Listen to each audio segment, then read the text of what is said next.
guys, perkenalkan nama saya Rahel Marcelina, mahasiswa S1 Pendidikan Administrasi Perkantoran, Fakultas Ekonomi, Universitas Negeri Jakarta. Pada video kali ini, saya akan menjelaskan salah satu materi pembelajaran SMK jurusan Administrasi Perkantoran kelas 10, yaitu Korespondensi Bahasa Indonesia. And I hope you guys enjoy the video, so keep on watching. Baik, kita langsung masuk ke materi yang pertama, yaitu pengertian surat. Menurut Kamus Besar Bahasa Indonesia, pengertian surat adalah alat untuk menyampaikan informasi secara tertulis yang dibuat oleh seseorang atau pejabat kepada pihak lain, baik atas nama sendiri maupun jabatan dalam organisasi. Secara singkat, dapat disimpulkan bahwa surat adalah alat komunikasi penting dalam tata kerja tata usaha.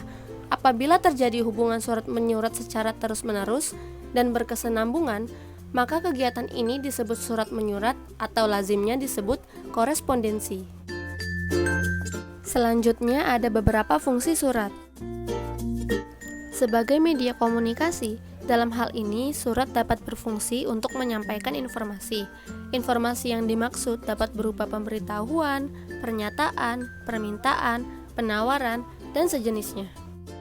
Selanjutnya sebagai bukti tertulis. Surat dapat dijadikan sebagai bukti tertulis dari sesuatu urusan, sehingga jika terjadi kekeliruan atau kesalahpahaman, surat merupakan bukti tertulis. Nah, contohnya surat perjanjian, surat jual beli, surat wasiat, dan sebagainya. Yang ketiga, sebagai pedoman bekerja dan bertindak. Yang keempat, sebagai wujud tertulis, surat dapat berupa ketentuan atau pedoman bagi pelaksanaan sesuatu. Surat-surat yang dimaksud pada fungsi ini, misalnya surat keputusan, surat edaran, dan sebagainya. Yang kelima, sebagai wakil atau duta organisasi. Pada fungsi ini, surat dapat mewakili keinginan penulis, sehingga penulis tidak perlu bersusah payah untuk bertemu dengan penerima surat yang mungkin jarak tinggalnya cukup jauh. Harapan dan keinginan penulis cukup diungkapkan dan diwakili oleh surat tersebut. Selanjutnya, surat sebagai dokumentasi karena merupakan sumber informasi yang diperlukan oleh suatu instansi, organisasi, atau negara. Nah, contohnya itu seperti surat akte dan piagam surat resmi. Selanjutnya, sebagai alat pengingat. Surat dapat disimpan dan diamankan sehingga dapat dijadikan sebagai pengingat apabila terdapat kehilapan terhadap pesan surat. Contoh-contohnya seperti surat-surat yang diarsipkan dan sewaktu-waktu dapat dibuka lagi untuk mempermudah penyelesaian suatu masalah atau pekerjaan. Yang terakhir, sebagai bukti historis dan bukti keamanan. Surat merupakan wujud kegiatan berbahasa tertulis sehingga dapat dibedakan sebagai bukti historis. Contohnya ialah surat-surat pada arsip lama yang dapat digunakan sebagai bahan penelitian atau pengkajian guna mengetahui kegiatan atau keadaan suatu instansi atau sesuatu hal pada masa yang lampau. Selanjutnya, syarat-syarat surat yang baik. Ada beberapa syarat dan ketentuan dalam menulis surat yang baik dan benar. Yang pertama, menetapkan lebih dahulu maksud surat, yaitu pokok pembicaraan yang ingin disampaikan kepada penerima surat, apakah itu berupa pemberitahuan, pernyataan, pertanyaan, permintaan laporan, atau hal lainnya. Tentunya disesuaikan dengan jenis surat yang kita ingin tulis. Yang kedua, surat sebaiknya ditulis dalam bentuk dan isi yang menarik serta disusun secara sistematis sesuai dengan aturan yang berlaku dalam penyusunan surat. Yang ketiga, surat sebaiknya disusun secara sederhana dan tidak terlalu panjang. Yang keempat, surat sebaiknya disusun secara jelas, lugas, dan komunikatif agar dapat dipahami secara tepat sesuai dengan maksud yang dikehendaki oleh penulis. Dan yang terakhir, penulisan atau pengetikan surat sebaiknya jelas, bersih, dan rapih. Sebagai sebuah media komunikasi, maka bahasa yang digunakan dalam surat harus baik dan memiliki standar aturan tertentu. Berikut adalah aturan-aturan dalam bahasa surat. Yang pertama, lugas. Kata-kata yang digunakan langsung mengungkapkan pokok persoalan yang akan disampaikan, tidak berbasa-basi atau bertele-tele. Yang kedua, ringkas. Isi atau informasi yang disampaikan mudah dipahami dan tegas. Yang ketiga, komunikatif. Tidak menimbulkan ambigu dan kesalahpahaman. Yang keempat, sopan. Menggunakan kata-kata yang formal atau baku, tidak menggunakan kata sehari-hari. Dan yang terakhir, menarik.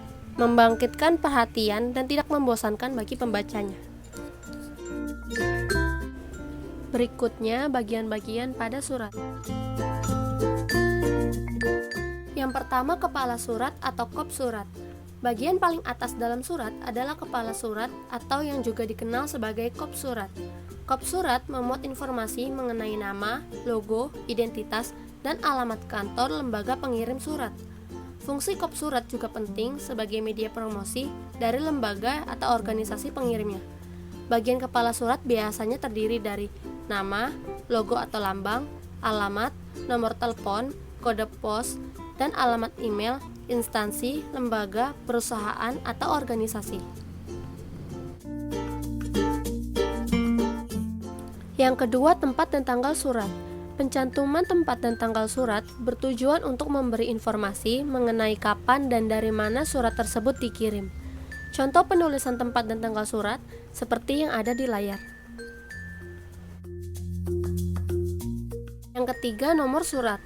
Penomoran surat dilakukan oleh surat resmi yang dikirim oleh lembaga, instansi, perusahaan, atau organisasi yang resmi dan terdaftar.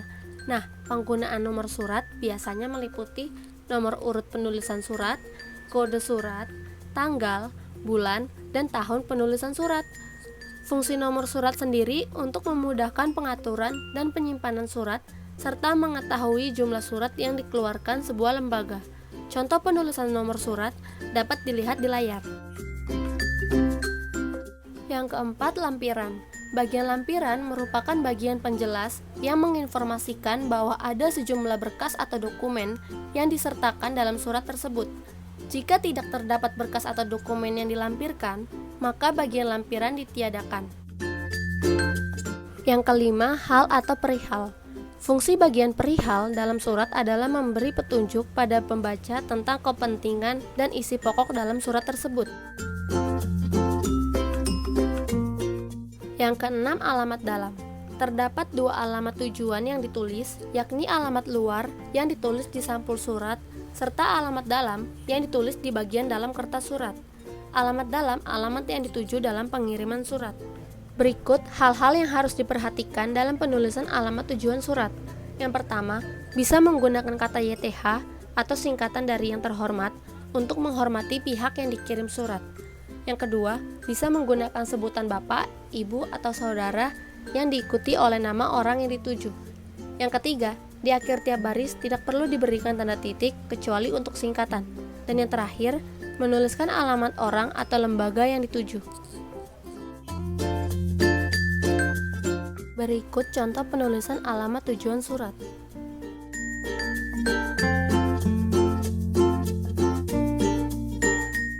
Yang ketujuh, salam pembuka. Salam pembuka berfungsi sebagai sapaan dalam surat. Penulisan salam pembuka diawali dengan huruf kapital dan diakhiri dengan tanda koma. Contoh salam pembuka dapat dilihat di layar berikut. Isi surat merupakan bagian inti surat yang terdiri dari bagian pembuka, bagian inti, dan bagian penutup. Bagian pembuka sebagai pengantar bagi pembaca untuk mengetahui isi dan berita yang akan disampaikan oleh pengirim surat.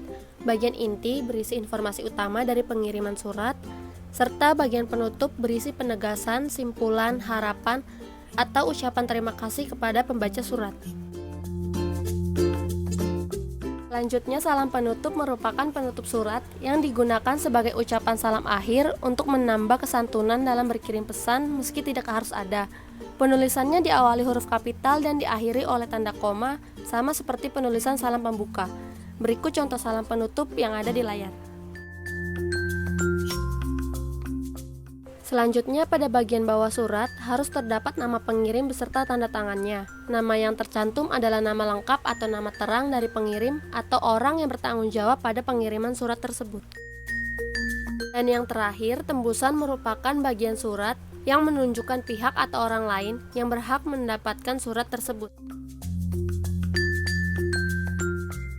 Berikut contoh gambar bagian-bagian pada surat.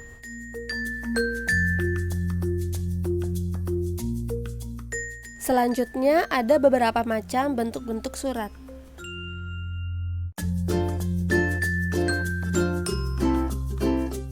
Yang pertama bentuk lurus penuh, yaitu bentuk surat yang penulisannya semua dimulai dari pinggir sebelah kiri.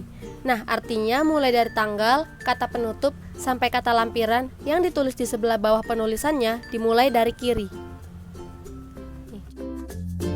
Yang kedua bentuk lurus, pada dasarnya sama dengan surat bentuk lurus penuh. Perbedaannya terletak pada penempatan tanggal, salam penutup, nama terang, dan tanda tangan. Ditulis di sebelah kanan surat. Yang ketiga bentuk setengah lurus, sama dengan bentuk surat lurus, perbedaannya terletak pada penulisan isi surat, pada tiap alinea baru menjorok ke dalam. Artinya, mulai dari tanggal sampai tanda tangan, penulisannya dimulai dari kiri. Yang keempat bentuk lekuk. Bentuk surat ini, penulisan alamat pada surat tidak rata atau berbentuk seperti tangga, dan setiap alinea baru menjorok ke dalam. Yang kelima bentuk menggantung. Sama dengan bentuk lurus, perbedaannya hanya pada penulisan alamat dan pada setiap alinea ditulis rata kiri, sedangkan baris berikutnya menjorok ke dalam. Selanjutnya jenis-jenis surat. Surat dapat digolongkan menjadi beberapa jenis. Yang pertama jenis surat berdasarkan wujudnya. Yang pertama surat biasa, yaitu surat yang penulisannya tidak menggunakan lembaran khusus, cukup kertas surat biasa. Yang kedua surat memorandum dan nota, yaitu surat yang digunakan untuk keperluan intern suatu organisasi. Yang ketiga surat telegram atau surat kawat, yaitu surat yang berisi kalimat singkat. Yang keempat kartu pos, yaitu hanya berisi pesan singkat. Dan yang terakhir surat tanda bukti, yaitu surat khusus berbentuk formulir yang dipakai sebagai tanda bukti suatu kegiatan antara dua belah pihak atau untuk membuktikan keabsahan suatu hal. Selanjutnya jenis surat berdasarkan pemakaiannya. Yang pertama surat pribadi, yaitu surat perseorangan yang ditujukan kepada orang lain atau organisasi.